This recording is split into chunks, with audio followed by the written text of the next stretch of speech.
I'm Corbett Wall with DV Auction, here with your feeder flash for Tuesday, December the 1st, brought to you in part by Zoetis. Turkey Day's behind us now, and that's a good thing.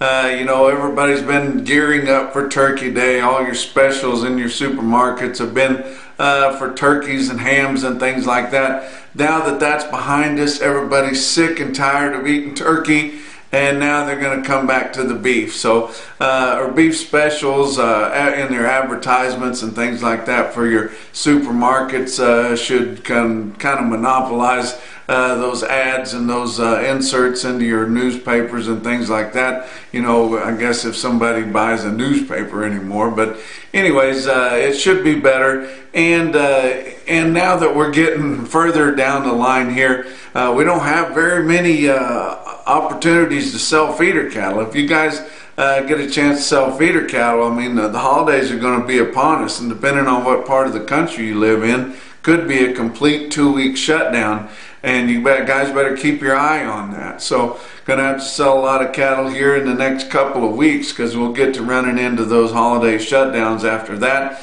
But the cattle now, overwhelmingly, the calves have been weaned for a good long time. Their health is better. They've had cold weather on them. They've had snow on their backs, been through a storm or two. So people aren't having near as much trouble as they were with health and getting those cattle straightened up. But your box beef cutout values are probably about to peak out here, because this about does it for buying for Christmas as far as your wholesalers buying beef products, because it's just getting too late to get them out before Christmas. And we do have a lot of contract demand obligations that they've already made for the end of the year and starting into the new year. So the packers are still going to need plenty of cattle and keep those change speeds going. But their packer margins are going to start tightening again here, as we saw big gains last week, except on Friday when it kind of fell out of bed on your cutout values. But starting the week out on Monday, kind of positive here. But your packer margins, they're going to want to try to tighten down a little bit, but it's starting where your cattle sellers are going to have to take the initiative to hold the market position that they've already got and try to gain some more as we move forward. But into winter weather feeding here, and cattle feed great in the winter as long as you don't have a storm on them. The cold weather doesn't bother cattle all that much. Cold and wet, different story.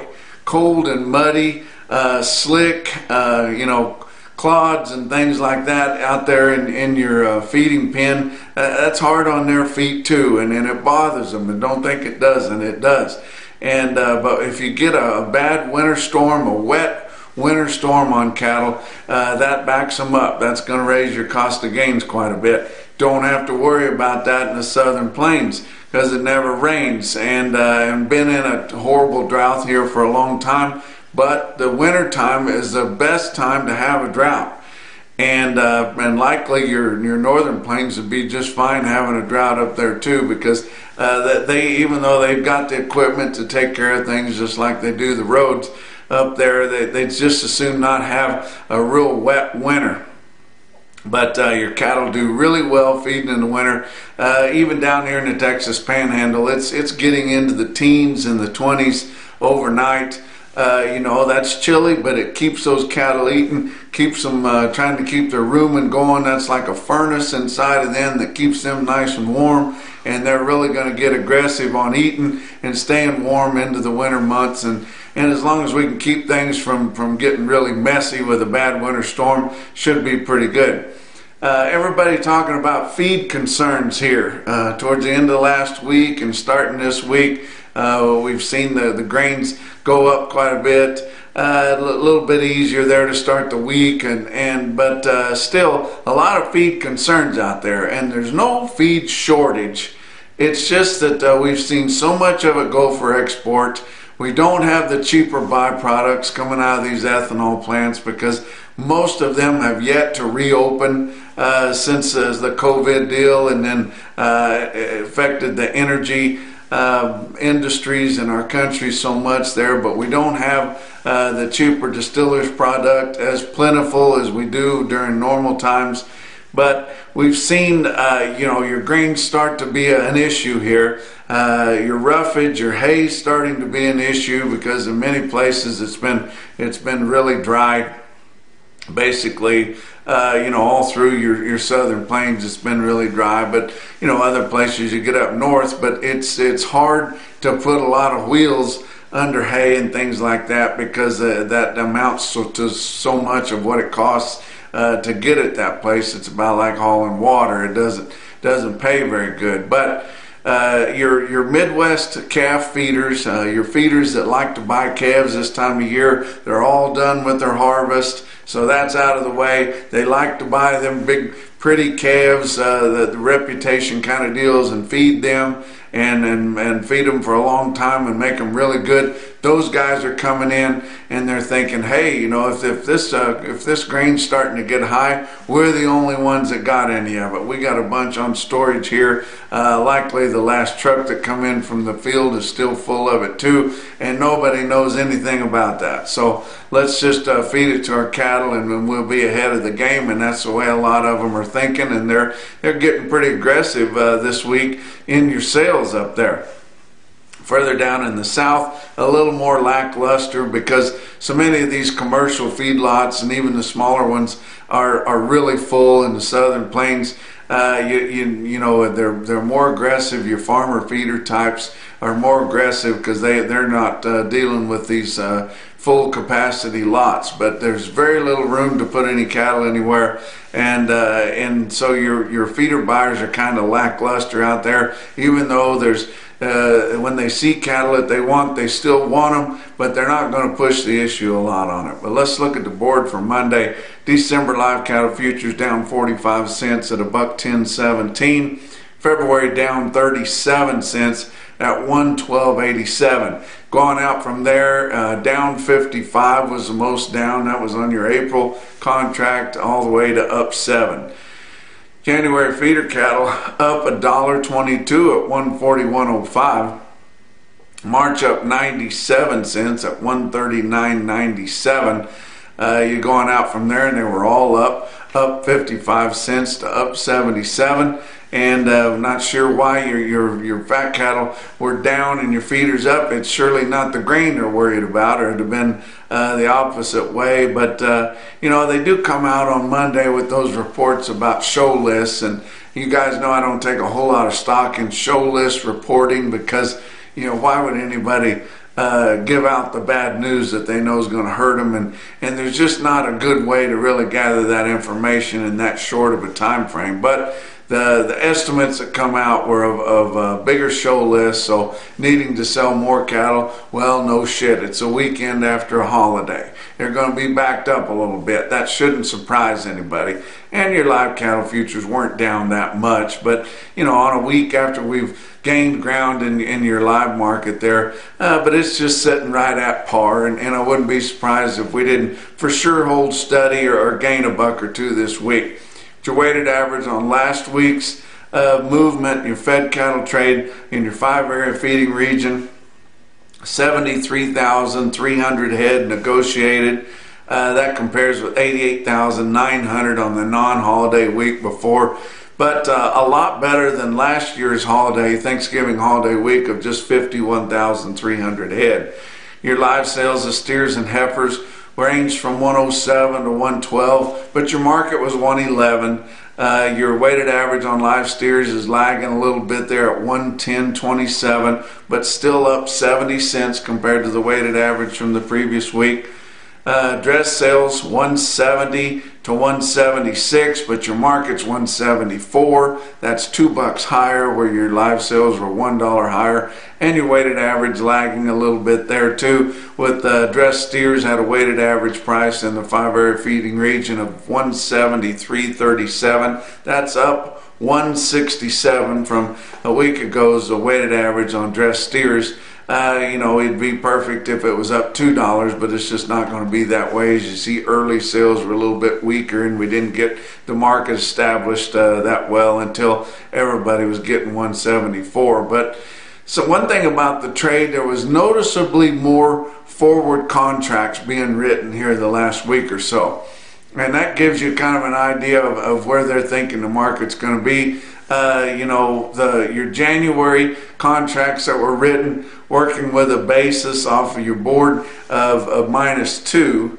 So that doesn't surprise you when it's that close. But you look out to your February through April contracts, they're very near par, or just about what the board's quoting there. But then you go out into your spring months, May and getting towards June, those were 3 to 5 cents over your board for a basis trade there. And so that's kind of what you're thinking there is the market's going to be coming to us when we get to that time, and they're getting fairly aggressive, or they wouldn't be giving that kind of a basis out. They want to get those cattle tied up, and that's basically all your packers worry about, is getting all their needs taken care of so they don't have to get active in your spot market.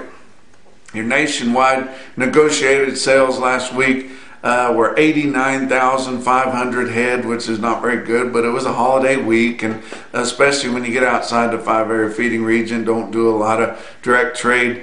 But on that 89,500 head, about 31% of them, or 27,900 head, were for the 2 to 4 week delivery. And again, that doesn't surprise you because of the holiday week there when they were buying those cattle. A lot of times they wouldn't take delivery this week and maybe not even next week, and then you get into that 2 to 4 week delivery period. But no trade on Monday, and we thought maybe there could have been some weak guys with the board being down just a smidge that they might cave, but they didn't do it. So they know that they're kind of still holding some leverage here, so they are going to try to get at least steady and probably $1 or $2 higher this week, depending on what goes on as we go forward. Box beef cutout values kind of rebounded from Friday, because I mentioned earlier, Friday box beef cutout values were down pretty good. But starting the day out or the week out, Monday afternoon choice cuts 243.68 up 83 cents. Selects 222.43 up $1.75. Let's talk about your feeder cattle markets. Your real-time index on DB auction 140.01. That was up 11 cents compared to the end of last week. Your CME cash feeder cattle index is still lagging behind because we had that holiday on Thursday, and then we had some specials on Friday, and they got to make sure all that's in and all that's like it's supposed to be. But whenever they do finally get those Friday special sales in there, they should catch up with that right around 140 flat, and that could have been some of your boost in your feeder cattle futures, is those guys that realize it's there looking at the real-time index and realizing that your CME cash feeder index has quite a bit of coming up to do. Let's talk about your big sales. Oklahoma City, Oklahoma National Stockyards had 10,500 head, good run for them. Feeders were steady, calves $3 to $6 higher, so an awful good market there, but they did note that demand was just moderate to good. And when you see that, and your seasoned market reporters, when they're saying that, it's just kind of like, yeah, they'll buy some cattle if they're on the market, but they're not going to push the other buyers. They're not going to push the envelope to make those feeders higher. But your calf market, pretty darn good, and you're getting a little infiltration from the north, those guys buying up those better feeder type calves. And we're finally getting good enough wheat in the southern plains to turn some of those cattle out. Normally you would have seen almost all your wheat cattle turned out by November 15th. But it's just now getting to the point where that wheat's good enough now that you can turn out on it. Joplin Regional Stockyards, 9,400 head there. The steers weighing under 6.5, $2 to $5 higher. Most all your calves and your stocker types, those weighing over 6.5. Your feeding type calves and what yearlings they had there was $1 to $3 lower. We had heifers, 550 to 800 pounds, $2 to $4 lower. Your lighter weight Pee-wee heifers and your heifers weighing over 800 pounds, about steady. Don't forget here, this is the big week at Joplin now. Don't forget on Thursday they've got a value-added sale, a wean vac special, about 6,000 head. They're expecting there for your Thursday sale. It'll be bigger strings of more uniform, mostly black, all long time weaned, and had all the shots. Most of them will have a third-party verification on them. And then as soon as that special value-added sale is over, going to have the primetime video auction. Got another 5,000 head or so already consigned on there. But pretty good sale there at Joplin. They did note there in Joplin also demand moderate to good. But they did have several long strings of yearlings on there. They had a smaller yearling special than they had a week ago, but several long strings, and they've got one of the top quotes for the country, or actually the top yearling feeder steer quote for the country, and I'll give you that at the end of the report. But a market that was really hot on Monday, and it goes right along with what I talked about earlier in the talk here, in the visit. Russell Livestock, Russell, Iowa, 3,200 head for there. The trade there was called active and demand good. And your feeders steady to $3 higher, steer calves $6 to $13 higher, heifer calves steady to $6 higher. It's these farmer feeders. They want a winter project. They're coming out of the woodwork, guys. And we saw an awful good sale there. You look at the automated market report, and you see they had mostly a calf special there. Look at your best tested weights of calves. 272 head of the steer calves in the 4-weight category, average 443 at 177.75. That's very impressive. 380 head of the 5-weight steers, average 551, 164.43. And you see the how much higher it is on the weighted average compared to the weighted average from a week ago. 369 head of the 6-weight steer calves, average 649 at 147.57 on an average of all the steer calves that Russell had on Monday. That is an impressive weighted average quote. Some of your top quotes that I saw around the circuit on Monday: Sioux Falls Regional Livestock in Worthing, South Dakota, 87 head, 623 pound steers, bring 161.50. Very good quote there. I told you about the Joplin quote. Get this, out of Joplin Regional Stockyards, not the Sandhills in Nebraska. 312 head of yearling feeder steers in Joplin, weighed 810 pounds on the average, bring 145.25. Very impressive. But your top quote, the Zach Tran top quote of the day, comes out of Elgin, Nebraska. Elgin Livestock Sales, Ted Baum and family there. I told you the guys were hungry after the calves there, and they are in eastern Nebraska. 87 head, 509 pound steers in Elgin, bring 189.50. That's your feeder flash for Tuesday.